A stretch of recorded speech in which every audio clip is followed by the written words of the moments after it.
Mellow greetings, Merry Tubians. Welcome back to our last episode of Persona 4 Golden.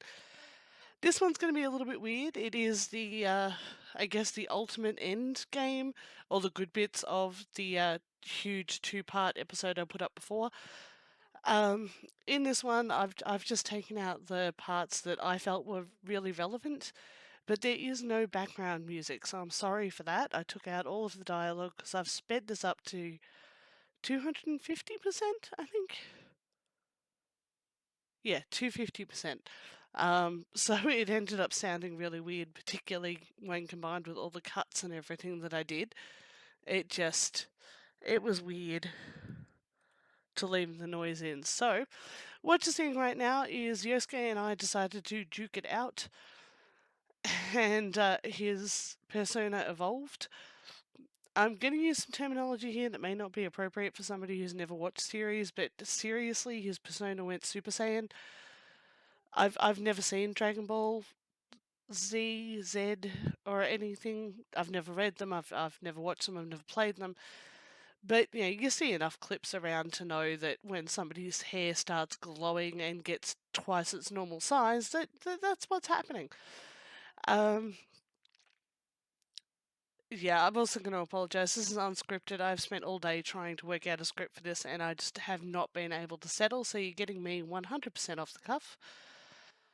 After Yosuke, we moved on to evolving Risei's persona, so it's now at its ultimate evolution and has a telescope for a head, which is weird and confusing. And why does she have 5 arms? Why did I not notice that before? Huh. How odd. So for these last couple of episodes, or the last 7 or so hours of the game, I was very much concentrating on increasing my social ranks with the team that I was fighting with, and with the rest of the investigation crew, and pretty much ignoring everybody else, except for Dojima and Nanako. So at this point, Dojima's saying, "Hey, Nanako and I are coming home for the holidays. Woo! Ooh! Yay!" Which of course will lead to all sorts of shenanigans. The girls all baked a cake for Nanako that was actually edible, and here's Naoto's first level up to a really weird looking mosquito guy for her persona.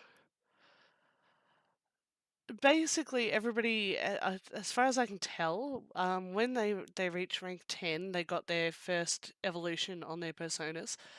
And then when they truly come to grips with who they are and who they want to be moving forward, they would get a secondary evolution on their persona. So I didn't unlock that for the entire team, which is actually something that I'm going to want to do on my next run through.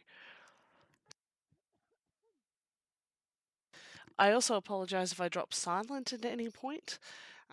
Without the background music to sort of cover the gaps in my speech, it's feeling a bit weird. But I do hope that everybody enjoys the quick version of things. This will be Yosuke's final evolution for his persona, where it really goes nuts, and basically its head turns into a ball of fire. It kind of looks like a very skinny version of Eggman from Sonic.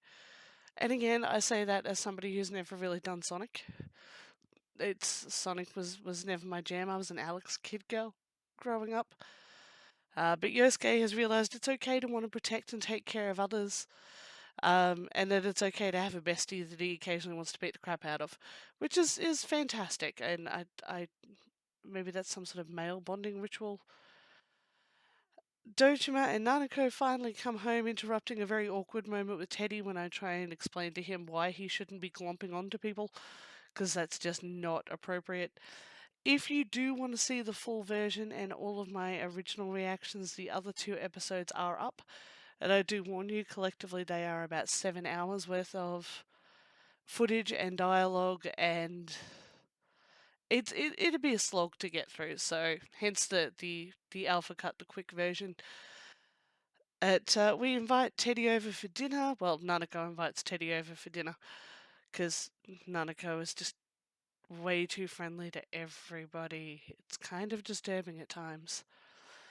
We got the fancy sushi, and it's after this that we end up having the Christmas party with everybody. Everyone's just happy to have everyone home.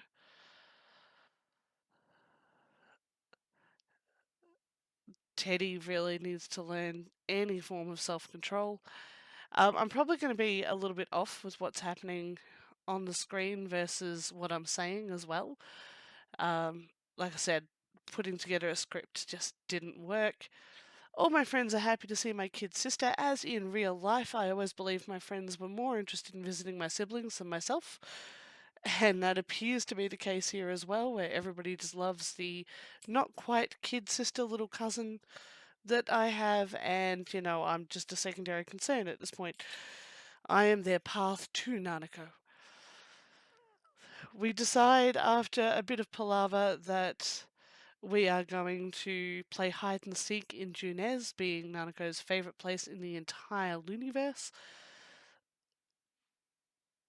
And Teddy reveals that he already has been playing hide and seek or chasey. And Yosuke gets somewhat upset because he's actually just been running away from security, which, not a good thing to have in store.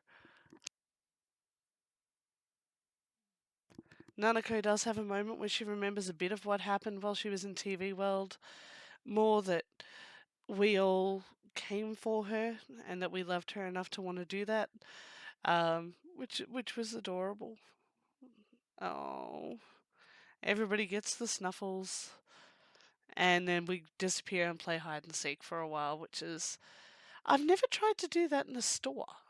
That could be interesting. Next time I've got my nephews, I might ask. Although my nephew's probably a little bit old for hide and seek at the moment.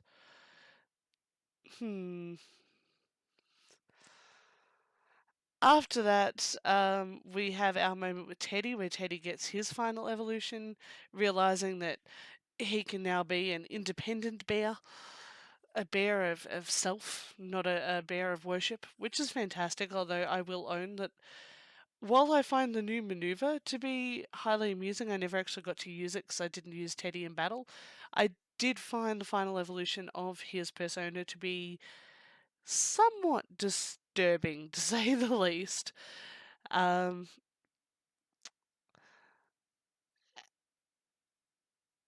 After Teddy, we worked with Kanji quite a bit. I believe at this point I was also still trying to get Yukiko and Naoto's final evos. Kanji evolved when realizing that he could be him and it didn't matter what everybody else thought of his hobbies, as though he feels now that he can just publicly be himself, which honestly is one of my favourite little backstories for the personas. Most people realize that it was okay to lean on others, and Kanji's just had this moment of, you know what, I'm me, and the world can deal with it. It's one of the more positive stories I think that came out of everything. And yeah, he begins to hold craft classes. His next one is even cuter. Yukiko was next off the bat. Like I said, I was focusing on the battle party. And she actually managed to cook something that didn't kill us. Turns out that was mostly because she got help from the other chefs. But we did enjoy a lunch together with nobody dying, and her persona evolved into a sort of sharper version of everything with swords instead of fans, which was kind of cool. Also, at this point, Yukiko has decided that she's not going to leave Inaba. She is going to stay, she's going to run the inn, she's going to do her family proud. I was a little bit upset by that outcome. I felt that choosing to strike out on her own and be independent was a stronger choice for her.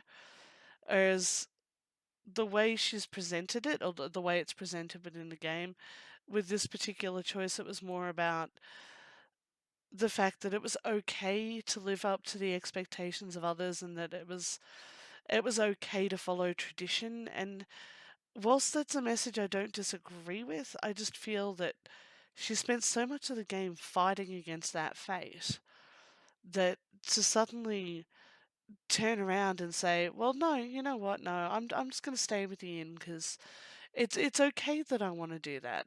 I'm not just taking the easy way out or the safe choice. It's cool that I want to do that." Um, and then a few days later in game, Kanji's come over again. I never did get to use the ultimate attack of the man's way, although Kanji's setup was somewhat pivotal in the last boss fight where we were doing the power charge and the... I can't remember the name of the big thumpy move that we were using. Huh. No, it's absolutely gone. And at this point, he wants to make a present for his mother because he's been a bit of a snark to his mother. And he wants to make it up to her, so he invents, accidentally, the Snuggie for a hot water bottle, which he calls a warming yarny, which was very, very him and possibly one of the weirdest names I've ever heard of for a thing. But you know, that's our kanji. After that, we did do our final exams, our advancement exams, to make sure that we can go to university or into the next grade. Yeah, it's into the next grade. Not long after that is when I am due to leave town, so the whole gang decide that we should go out and make some more memories one last time with a beach episode to a snowtop mountain, so I guess a snow episode. And of course, we have had the inevitable human snowball moment as performed by Teddy, so I guess Teddy snowball moment, which in the original recording I called out a good 20 minutes ahead of actually getting on to this particular event. Just saying, I bet there's going to be a human snowball, and whoa, lo and behold, Teddy does it. He's got the roundest shape, so it makes the most sense, I guess, that it's coming from him.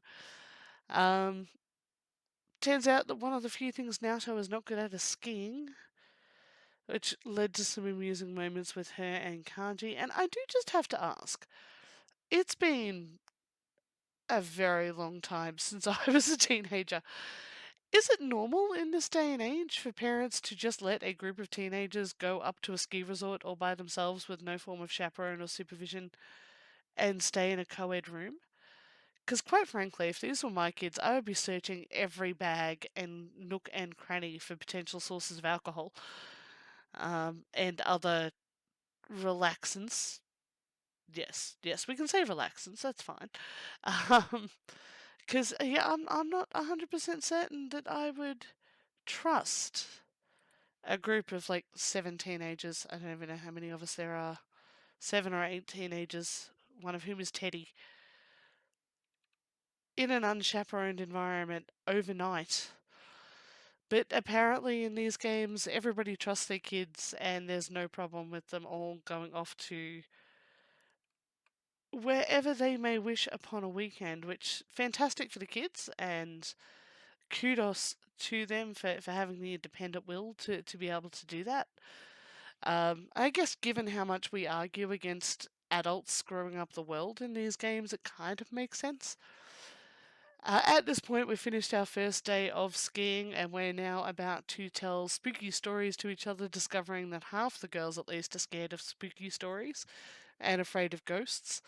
Yukiko freaks a few people out and gets them to the point where they're probably never going to stay at the Amagi Inn ever again. Yosuke then gets to tell a story after Naoto jumps in to say that, you know, I'm not scared. There are rational reasons for this. Yes, yes, everything is rational. I'm not afraid. I will get to tell a spooky story, and I love the one that I got to choose. There were sort of 2 options for me to play through, which we'll see momentarily.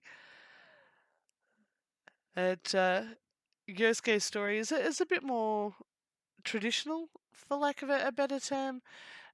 Again, summer camps and things aren't really a huge thing here in Australia.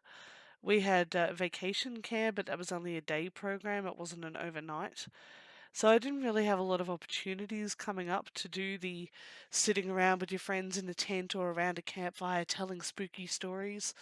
It's nice to be able to somewhat quasi experience a moment like that as a significantly older adult person who just hadn't had that chance before. And I did find that the story was very standard, I guess, for what I've seen from American media about summer camps and stuff. And everybody sort of gets a bit turned around about it, and then it's my turn to tell the story. And yeah, the choices here are fantastic. I was really happy. I was really hopeful that I would get to actually start to tell the story. Yukiko gets very into it, and you can see from the options, even though they're fleeting past, that the story I'm telling was the story of what happened when we were all staying at the Amagi Inn, told as a monster story or a ghost story. The alternative is I can tell them about my first trip to the Velvet Room. And at this point, the breakers trip, the lights all get switched off, lights come back on, and of course, Teddy is stuffing his face and in a ghostly voice tries to scare everybody else off so that he can get at all the food. Because Teddy, as far as I can tell, is simply just the human personification of id. Although my partner does tell me now he's a lot more into Persona 4, has a lot more of the lore under his belt, and is actually the one who got me playing the Persona series.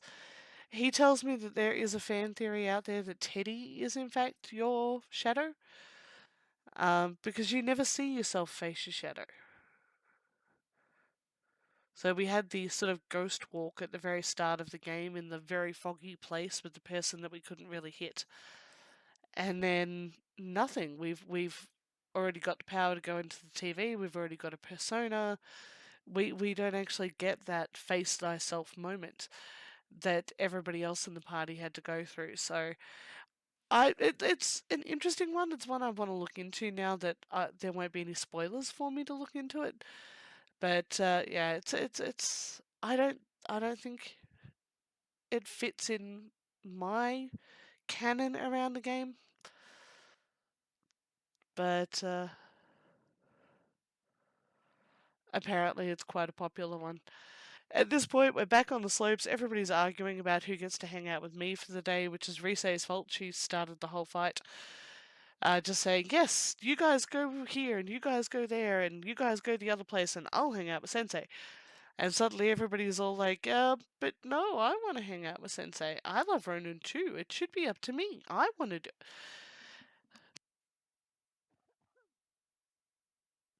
And it's a fun little argument. We all divvy up again and end up again trying to teach Naoto how to stay up on skis. I feel for Naoto here. I've never gone skiing my own self. I don't know if I could stand up on skis, particularly not on an angle. The closest I've ever come is an old John Cusack movie called Better Off Dead, where the advice for people trying to ski was go that way, very fast. If something gets in your way, turn. Which is really great life advice for a lot of things, but I'm not certain it would help me ski. We've got some of the others just showing off. I think it's supposed to be Chie's first time on a snowboard, which I'm guessing is impressive. I don't know if snowboarding is any harder or any easier than skiing, and I guess I probably never will find out, as I'm one of those weirdos who prefers hot weather to cold weather, so me hanging around in snow is not really an ideal circumstance.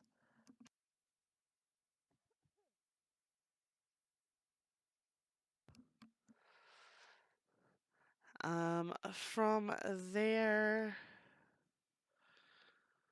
I'm just trying to remember what happens next. There's still more palaver about hanging out and spending time together, and from there we sort of cut back to school,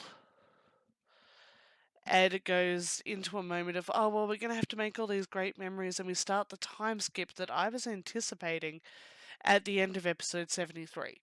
So at the end of episode 73, I thought, well, we've just beaten the bad guy. I figure we're just going to roll through time now, do a couple of major events, and then that'll be game over. Turns out I was wrong. I do actually think I may have missed something. With the amount of gappage, I feel like there may have been another adventure in the TV that I just didn't ever trigger. But after we had that little conversation and I've packed up my room, I went around town, I said goodbye to everybody, and then I decided I was going to do a lap around town in and of my own, just to say goodbye more to the locations, just to explore one last time. I showed up to Junair's, I sat down at the food court, everybody showed up, and during our reminiscing?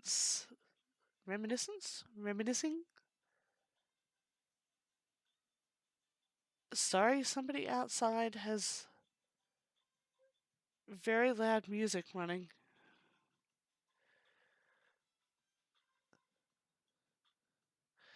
Or somebody has activated one of the speakers in my room. That is okay. But yeah, at this point, we're all chatting, we're all reminiscing, we're all having a bit of a moment. People start to ask questions.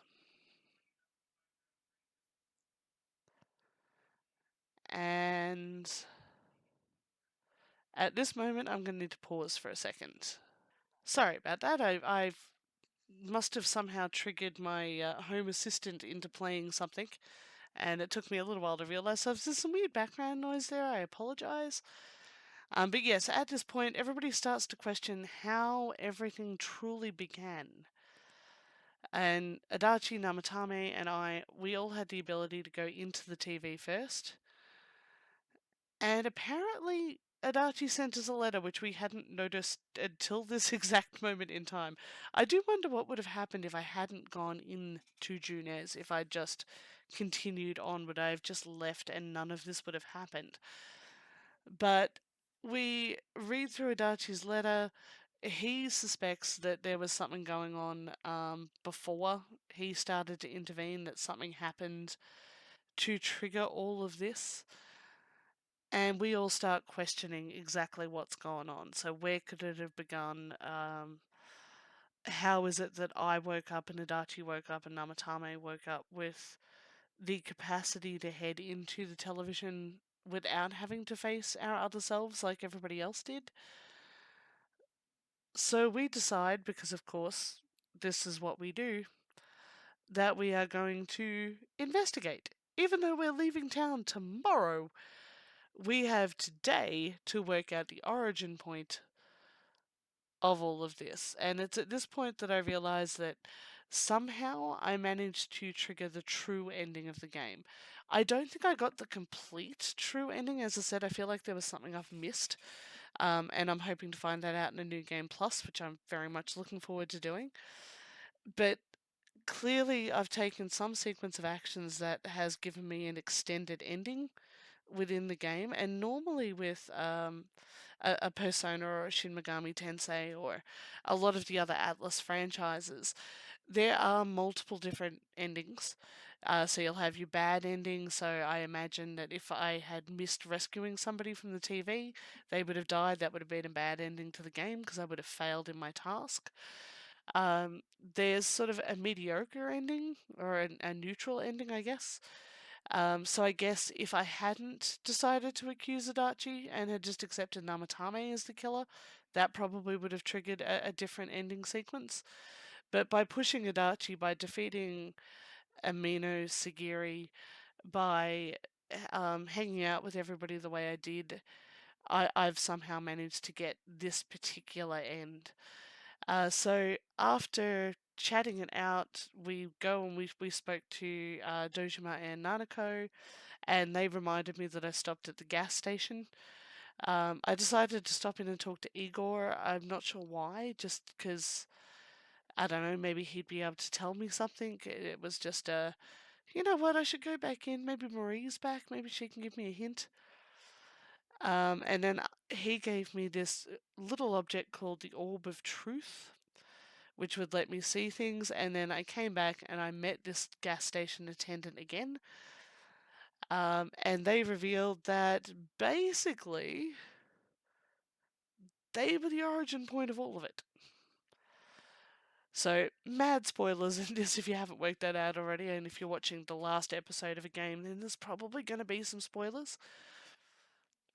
So, they remind us that when we first arrived at town, we stopped at the gas station. I had completely forgotten that I shook hands with the attendant. I remembered stopping at the gas station. I remembered afterwards I started feeling car sick and woozy.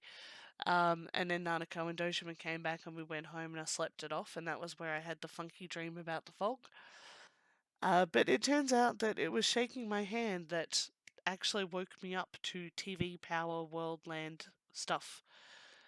Um, and what the attendant is now explaining, hello fog, is that they are Izanami. Now, if you will recall when we went on the school trip to the other school after Rise joined the party, one of the teachers there did tell us the tale of Izanami and Izanagi, and Izanagi was, of course, our first persona, the one that we woke up with. So it turns out that Izanami here has been testing people. She is some sort of goddess or godlike feature, and she decided that she was going to test humanity and determine what the best course of action for humanity would be. After this little convo, I of course tell my friends. We all catch up and we decide, yep, nope, we're going back in. We clearly need to take out this Izanami person in order to truly finalize all of this. And at this point, I'll be honest, I was getting a bit stroppy. Because how many times have I faced the true evil of town? And the true evil was at first Mitsuo. And he was clearly behind everything and taking care of Mitsuo, solved everything in happy days. And then it wasn't him, and the true evil was Namatame. And he kidnapped Nanako, he ran off into the TV world, we chased him down, we got him out. Yay, solution. Clearly we've resolved this, we have saved the day. This is all finally over. And then it turns out it wasn't Namatame, and I never believed it was. It was in fact Adachi. And so we chased down Adachi, and we fought him, and he summoned Amino Sagiri. I'm going to say that right. And we fought him, and he said that he will withdraw the fog, and there will be no more fog, and that the world will now continue happily. And we really thought it was over. We went and sat our exams comfortably. The fog was gone. Teddy was still here. It was happy days.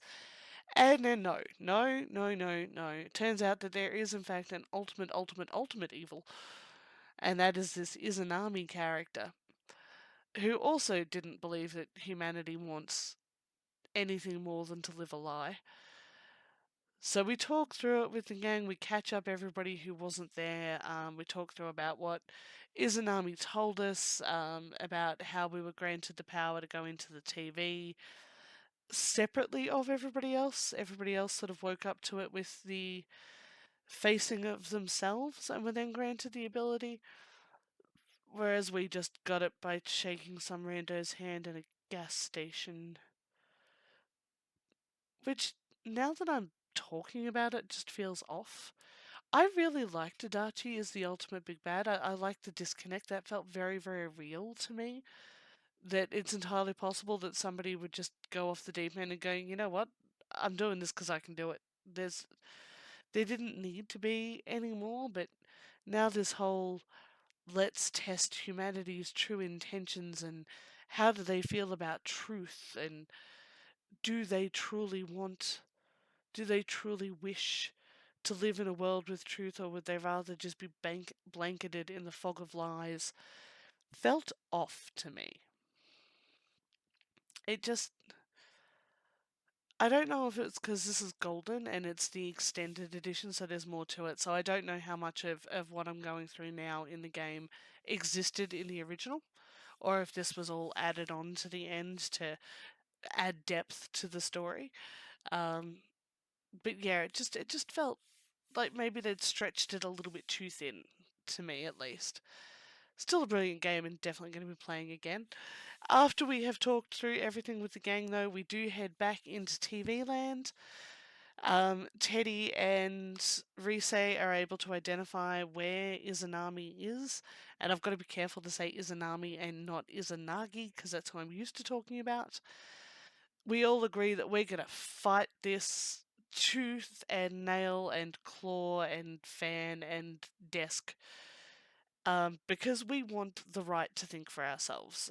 Sure, there are a lot of people out there who are happy just to walk around with their heads down, but we, the protagonist party, we want the right to make decisions and to see truth and to live life.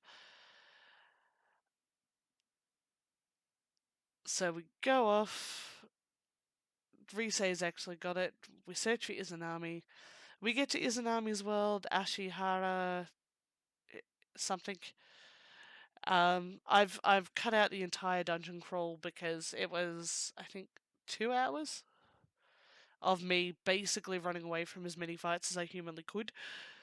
So once again, seeing a shadow and saying, "Can I run past you without being noticed?" I have left in for this section. I've also cut out the majority of the actual battle. Because again, that's another hour of me just sitting here and basically spamming the same strategy I used against Amino Sagiri. But I have left in Izanami's little inserts to explain why she's doing what she's doing, giving all of us all of the plot exposition that we've needed to get to this point, and basically explaining this is what I believe mankind wants. I believe mankind wants to die in a fog full of shadows, because that really does sound like an ideal outcome of life. And we basically said, yeah, no, fam. No, no, no, no, no, no, no. And then the smackdown ensued. So this was a fairly long fight. Um, Again, Izanami, like our last couple of bosses, had no specific weakness, and I feel like I may have been a little bit under-leveled for it. I think I went in at 74-ish. Yeah, like somewhere between 72 and 75, so we'll call it 74. Um, and basically did the same thing as I did with Amano Sagiri. Sagiri, I'm probably mispronouncing that horrifically, and I'm sorry to anybody who knows how to pronounce these things properly. Um, where it was Yukiko keeping everybody alive, Naoto was throwing around items, and occasionally taking pot shots with Megidola, or Megidolan. Um, and Kanji was using power charge and then his big thumpy attack, and then I was using power charge and just thumping it for all I was worth. At this point in the fight, we've reached the sort of mid ground where we've defeated the first form. We stopped doing damage even though she was at 0 HP. And it's then revealed that we haven't been fighting the true Izanami. And through the orb of truth that Igor gave us, we are able to reveal her true form, the god form, which, as a Pokemon player, to me looks a bit like Eternatus from Pokemon Sword and Shield. Again, I'm coming at this a lot later. This game was released 5-6 years easily before Sword and Shield existed. Actually, probably even longer than that. The game itself said it was 2011, so somewhere around there. We get to the end of the second stage, again using the same spams, and Izanami begins trying to curse me to death, and everybody basically sacrifices themselves to save me, which is sweet but ultimately pointless because then there's nobody left to save me and I die. Well, I go into this very painful to look at white haze, and while I'm laying there mostly dead, all of my friends show up. Well, all bar one. So basically, all of the level 10 unlocks show up and encourage me with the power of friendship and the bonds that we have formed throughout the course of the game to get my little anime butt back up off the ground and go back into this fight, even though I'm basically dead.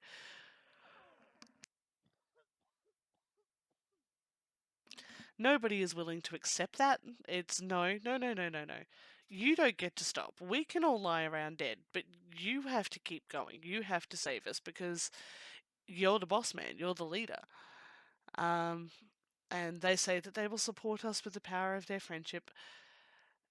And so,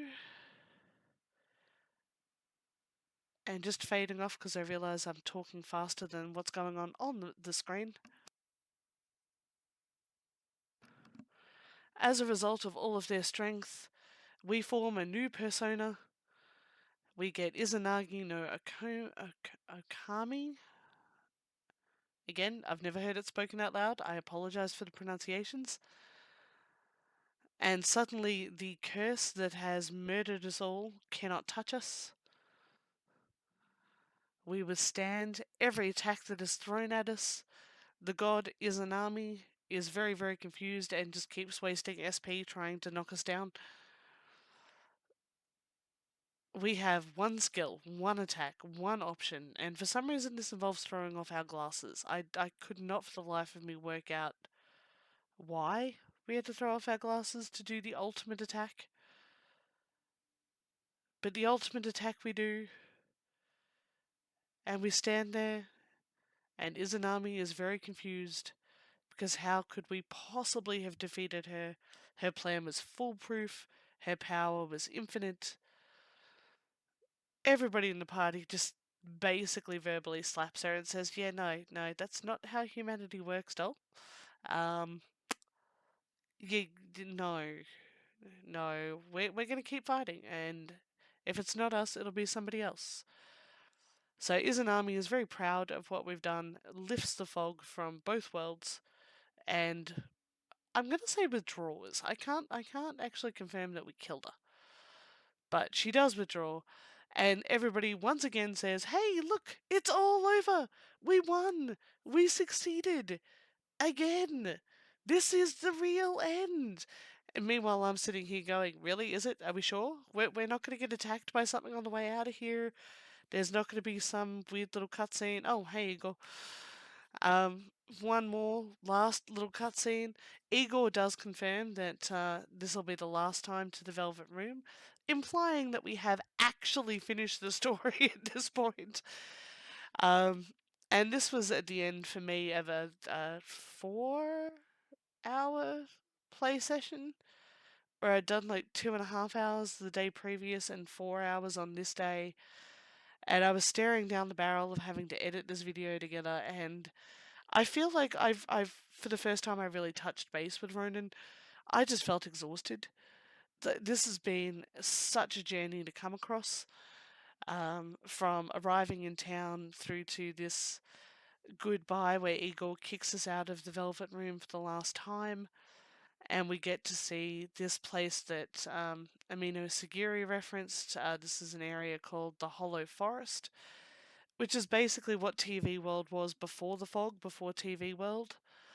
Um, and this is now restored to its natural place, this sort of peaceful, serene, happy forest full of wheat and sparkles and moons. And this is the subconscious world that humanity actually lives within when it's not being corrupted by ticked off gods and fog.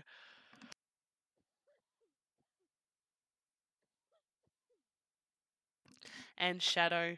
And with that done, we finally actually depart. We have our final moment back where it all started, saying goodbye to the family that we've built, the friendships that we've made, the people that we've loved, before heading back to the parents that we haven't seen for or heard from for over a year. Because again, neglectful parenting. They never called, they never wrote, they didn't even send a postcard from wherever their overseas station was. And I understand, they've got to go work overseas. You don't want to take your kid out of the local school system, so you send them over to a relative for the time to be cared for and watched over so they can keep going with their education and living their life. But you think you'd send them a postcard or an email or a text, drop a phone call. Again, I'm not a parent. Parents out there, would you do this? Would you go a whole year without speaking to your offspring? It was just, it's a plot point that I don't think will ever not confuse me. And in Persona 5, there's a separation between parent and child, but that one sort of makes a little bit more sense. I can see where the parents would be uncomfortable communicating with their child in that sequence. I don't want to spoil anything for people who haven't played P5. But I can see why that disconnect was there. In this particular case, it's just, hey kid, we're off on a business trip and we'll talk to you in a year. Have fun with your uncle. We get our last anime cutscene as everybody says goodbye and reaffirms that our friendship will last even though I have to head back off to the city. And we get the inevitable chase the train moment. Don't forget about us. I love you. We're going to be together forever. I'm sitting here thinking, yeah, the city's not that far away, guys. You can come visit. It's going to be a couple hours. And then I realised that this is the shortest train in existence. I'm used to 6-car trains, so to see a 2-car train to me was very, like, where's the rest of it? The whole sequence of end credits pays out, and then we get this one last post-credit scene where everybody again reaffirms that we have made the ultimate connections in life and that this friendship is going to last no matter what. And then we cut out, and that's it. So that's a summation of about 7.5 hours or 7 hours, 6.5, 7 hours worth of gameplay that is up on the channel. If you do want to see the full version, go for broke, but like I said, it's going to be a bit of a slog because there's a lot of it. But this is closure for us on Persona 4 Golden. I don't think we'll be coming back to this on channel anytime soon. We may in future, but not right now. And this is going to be me signing off from this game, and I will catch you on Monday. What day is it today? Huh. I will catch you on Monday when we once again return to Story of Seasons. Until then, this is going to be RononTyr signing off, and I will catch you then.